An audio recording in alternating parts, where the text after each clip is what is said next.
এনাকে কি তোমরা চেনো? কিন্তু আমি চিনতাম না। তবে আমি জানলাম সারেগামা পায়ে 2012 সালে নাকি প্রোগ্রামে ছিল, 2012 সালে।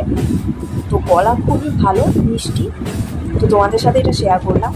আর একাদশীর দিন ইনি গিয়েছিলেন গান এখানে, তারপরে আরেকজন এসেছিল, বাট আমরা ওই প্রোগ্রামটা দেখিনি। ওই প্রোগ্রামটা দেখিনি কারণ অনেকটাই রাত হয়ে গিয়েছিল, ওই জন্য বাড়ি চলে এসেছিলাম। আর আমার পুজোর থেকে অনেক ভিডিও করে আমার ফোন ভর্তি হয়ে গেছে তোমাদের সাথে শেয়ার করবো বলে, বাট একটা ভিডিও এডিটিং করতে পারিনি। আর ছাড়া তো দূরের কথা, কারণ যেই টাইমে আমি ভিডিও এডিটিং করতাম সেই টাইমে এখন আমার ছেলে কিছুতেই ঘুমোবে না। সেই ফোন নিয়ে আমি এডিটিং করতে বসবো, আমার উপর ঝাঁপিয়ে পড়বে, চুল টানবে, মেরে একদম মানে হাড়গোড় ভেঙে দিচ্ছে আমার। তো বলো আমি কী করে এডিটিং করবো আর কী করেই বা আমি ভিডিও ছাড়বো। অনেকটা দিন গ্যাপে আজকে একটু সময় পেলাম, ভিডিও ছাড়লাম। অনেকগুলো দিন, প্রায় 20 দিন মনে হয় হয়েই গেছে আমি কোনো ভিডিও আপলোড করিনি।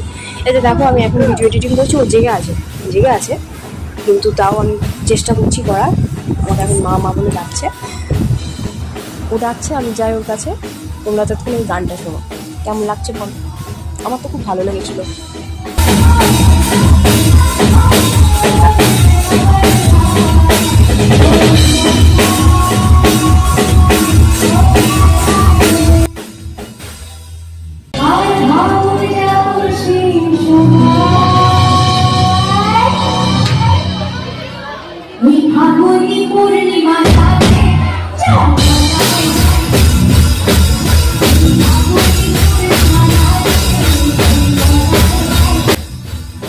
তো আজকের মতো এইটুকুই, টাটা, বাই বাই, ভালো থাকবে।